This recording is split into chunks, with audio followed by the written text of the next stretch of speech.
بچه‌ها چطوری؟ خوش اومدیم به کانال یوتیوب من. امروز گفتیم وسط این همه ولاگ نظرسنجی گوش شدم تو ولاگم که بخوایم ولاگ معرفی بگیریم. خیلی گفتیم اوکی. بعد امروز گفتم که من نوشتم، گفتم یگانه از من بپرسه، یگانه میپرسه و من جواب میدم. دیگه ببخشید من بیام این وسط بشینم. آها بگو.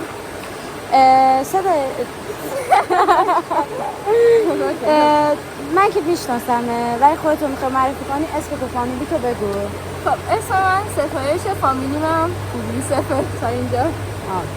بعد کلاس چندمی؟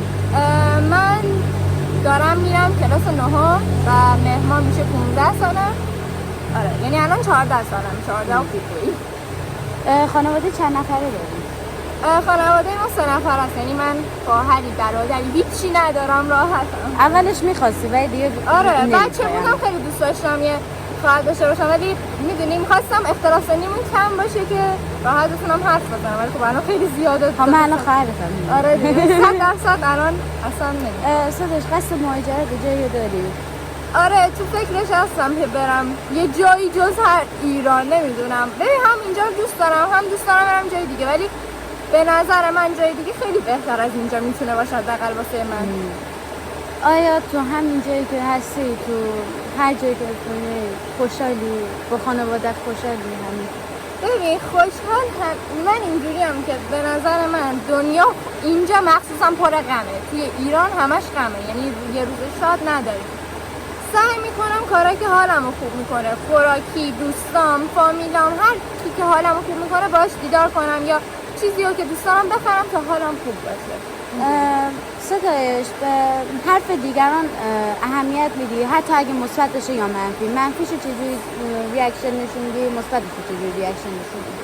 اینو یا من اصلا به حرف دیگران اهمیت ببین بچه بودم خیلی اهمیت میدادم، اینجوری بودم که وای تو من گفتی زشتی پس من واقعا زشتم، ولی الان اهمیت نمیدم. مردم حرف میزنن، یعنی تو اگه خدایی نکرده بمیری این واسه شون مهمه، موقع غذا خوردن مهمه که نوشابهشون مشکی باشه یا زرد باشه. به نظر من اهمیت ندی خیلی بهتره، چون اونجوری از زندگی تو دو دستی تقدیم کنی بگی شما ادارهش کن من بشینم.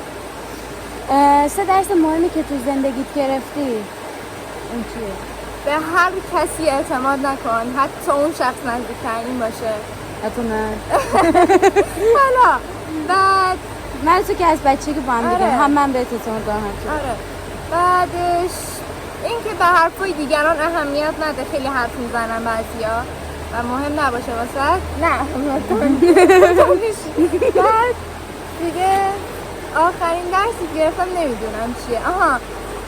سعی کن صدتو واسه، یعنی میدونی میخوام اینو بگم که صدتو واسه کسی میذاری بعدش پشیمون نشی. یعنی سعی کن خودت تلاش کنی. آره پشیمون نشی که اون طرف واسه کاری نکردش، انتظار اینکه طرف یه کاری کنه رو نداشته باش. به نظر من خیلی اوکی. اگه میتونستی به زمان سفر کنی به جلو میرفتی یا عقب؟ به جلو، چون عقب چیزیه که گذشته و دیگه من نمیخوام تغییرش بدم.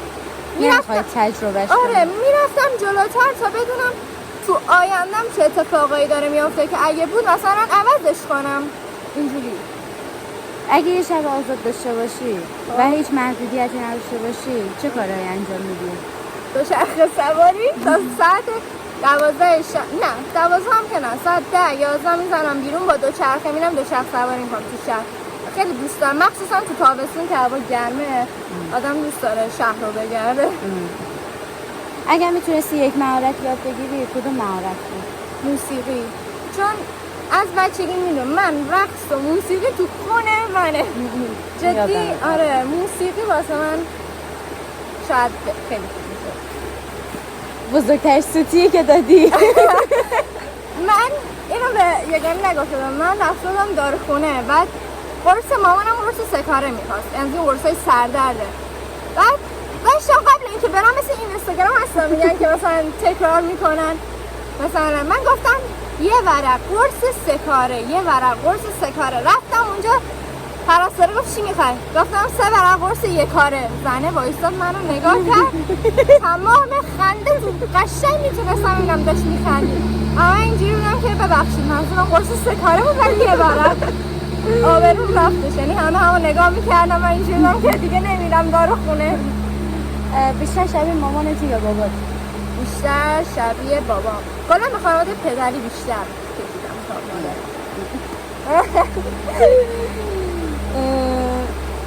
چرا پدر مادرت این اسم برات انتخاب کردن ستایش؟ من اصلا اسمم قرار نبود ستایش بشه. من یک امیرعلی هستم. مامانم بره سونوگرافی فکر میکرد من پسرم و اسم امیرعلی انتخاب کرده بود، یعنی اسم دختر اصلا بهش فکرم نکرده بود. بعد من عمه ندارم، به خاطر همین مادر بزرگم گفت اسمشو من انتخاب میکنم، به خاطر اینکه عمه ندارم. بابا بزرگم و عموم و پسرمون که یه سال از من کوچیک‌تره همه اول اسمشون م داره. من اول اسمم با مادر بزرگم سه داره، به خاطر همین مادر بزرگم اسم من انتخاب کرده. چه چیزی رو در مورد شهرت دوست داری؟ چه چیزی رو در مورد شهرت دوست داری؟ مردماش اصلا درجه دیگه کن، خیلی هم صمیمی ام باهات، هم میدونی هم استایلی که تو اون شهر من مثلا میرم، خب همه ساحلی دیگه شهر ما اینجوریه که با شلوارک با من عشق میکنم وقتی اینا رو میبینم. خب آخرین سوالمون هم اینه که خواننده مورد علاقت کیه؟ ببین خواننده مورد علاقه ندارم، ولی بیشتر الان جدیدن آهنگای خارجی گوش میدم، مثل لانا. آره لانا رو گوش میدم، یا توی ایرانی شاید شروین رو خیلی بیشتر، شروین حاجی پور رو خیلی بیشتر دوست دارم، باش ارتباط بیشتری میگیرم، ولی هر چیزی که ارتباط بگیرم گوش میدم دیگه. اینجوریم منم با لانا دیگه خیلی ارتباط دارم. آره لانا جدیدن معروف شده. جدیدن نه، خیلی وقت پیش معروف بود، ولی آهنگایی که خوند دیگه خیلی رفت بالا. آره. خب اینم از ولاگ امروز ما، از یگانه ممنونیم که امروز ما بودش و تا یه ولاگ دیگه و ولاگ بعدی خداحافظ.